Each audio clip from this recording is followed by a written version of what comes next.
Մեծարգո պարոն վարչապետ, հարգելի նախ թույլ տվեք արձանագրել, որ ինձ համար մեծ պատիվ է պաշտոնական այցով գտնվել Լեհաստանում, բավականին երկար ժամանակ Հայաստանի վարչապետը բարձր մակարդակով, ընդհանրապես բարձրագույն մակարդակով այց չի եղել Լեհաստան, եւ կարծում եմ այս այցը մի նոր փուլի ազդարարում եւ արձանագրում է մեր երկկողմ հարաբերություններում, բայց ինձ համար պարոն Տուսկ առանձնակի պատիվ է հրավեր ստանալ ձեր կողմից եւ նման ջերմ ընդունելության արժանանալ ձեր կողմից։ Այսօր մենք հանդիպում ենք ձեզ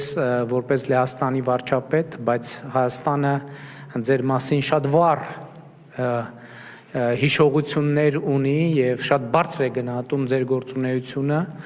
Եվրամիության խորհրդի նախագահի պաշտոնում, որովհետեւ Հայաստանը միշտ զգացել է ձեր աջակցությունը ժողովրդավարական բարեփոխումների ճանապարհին եւ իսկապես նաեւ իմ անձնական փորձը այդ ընթացքում շատ մեծ վստահության պաշար է ստեղծել եւ ես ուզում եմ ձեզ շնորհակալություն հայտնել դրա համար, նաեւ այն աջակցության համար, որ Լեհաստանը Հայաստանի Հանրապետությանը ցուցաբերում է ամենատարբեր ուղղություններով եւ ոլորտներում, այդ թվում Եվրամիության շրջանակներում եւ մենք այդ աջակցությունը զգացել ենք։ Ինձ համար շատ կարևոր էր եւ մեր պատվիրակության համար լսել ձեր գնահատականները, մասնավորապես նախորդ տարի Հայաստանի Հանրապետությունում ընդունված Եվրամիությանը անդամագրվելու գործընթաց մեկնարկելու մասին օրենքին եւ այն քաջալերող խոսքերը, որ դուք ասացիք, իսկապես նոր վստահություն են մեզ տալիս, որ մենք ավելի վստահ շարունակենք ժողովրդավարական բարեփոխումների ճանապարհը, որում մեր առաջնային խնդիրը Հայաստանը եվրոպական եւ Եվրամիության ստանդարտներին համապատասխան երկիր դարձնելն է։ Ես չեմ թաքցնի եւ դուք դա գիտեք, իհարկե ոչ լսելով, որ ժողովրդավարական բարեփոխումները շատ բարդ գործընթաց են։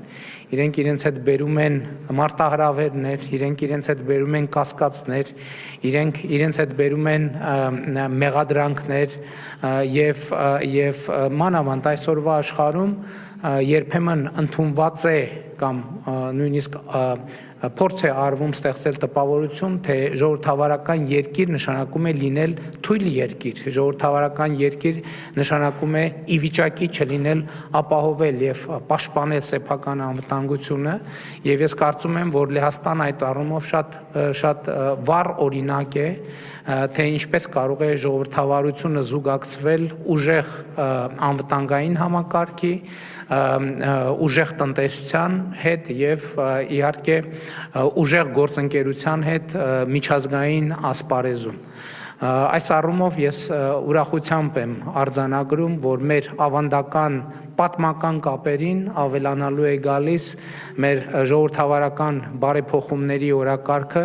եւ պիտի արձանագրեմ, որ մենք շատ բարձր ենք գնահատում Լեհաստանի աջակցությունը Հայաստանի ժողովրդավարական բարեփոխումներին եւ իհարկե խաղաղության այն գործընթացին, որը մեր տարածաշրջանում տեղի է ունենում։ Գիտեք, երբ մենք դեռ նոր էինք հայտարարում խաղաղության ռազմավարություն որդեգրելու ճանապարհը եւ ես Հայաստանում մեր խորհրդարանում ներկայացնում էի խաղաղության գործընթացի մասին իմ տեսլականը, ընդդիմության падգամավորներից մեկը արձագանքեց հետեւյալ կերպ ասելով Հարավային Կովկասի մասին խոսում եք այնպես, կարծեք Եվրոպայի մասին եք խոսում եւ իմ արձագանքը հետեւյալն էր, ես ասացի, իսկ մենք համոզված ենք արդյոք, որ լավ գիտենք Եվրոպայի պատմությունը եւ Եվրոպան այդ առումով մեզ համար օրինակ է եւ ճիշտն ասած, եթե շատ անկեղծ լինեմ, նաեւ խաղաղության գործընթացում հենց Եվրոպայի շատ բարդ, շատ դաժան պատմության օրինակն է, որ մեզ ի վերջո բերել են համոզման, որ ինչպես դուք նշեցիք, խաղաղությունը իսկապես ամենակարևորն է, որովհետև միշտ էլ կան փաստարկներ ընդդեմ խաղաղության, բայց շատ կարևոր է ունենալ եւ կարողանալ հենվել այն փաստարկների վրա, որոնք ի ցույց են դնում խաղաղության այլընտրանք լինելը, ժողովրդավարության այլընտրանք լինելը եւ ազատության այլընտրանք լինելը եւ ազատության այն ճանապարհը, որ Լեհաստանը անցել է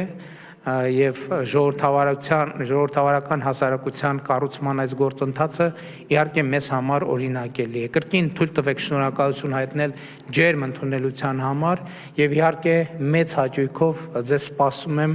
մայիսին Եվրոպական քաղաքական համայնքի Երևանյան գագաթաժողովին։